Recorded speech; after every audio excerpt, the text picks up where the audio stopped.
Hi అండి, నమస్తే. సాబుదానా పాయసం చేస్తున్నానండి. ఇది చాలా టేస్టీగా ఈజీగా చేసేసుకోవచ్చండి, వంట రాని వారు కూడా. అయితే ఇది ఎలా చేసుకోవాలంటే, సాబుదానా మంచిగా నానబెట్టుకోవాలండి. 2-3 గంటలు నానిన సాబుదానాలో నీళ్లు పోసుకొని మరిగించుకోవాలి.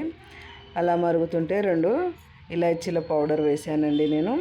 నేను తక్కువ క్వాంటిటీ చేస్తున్నాను, ఎక్కువ క్వాంటిటీ కావాలంటే ఎక్కువ చేసుకోండి. అయితే దానికి తగినంత బెల్లం తీసుకొని ఇలా కరిగించానండి. కరిగిన బెల్లాన్ని ఒక జాలితో వడబోసుకోవాలి.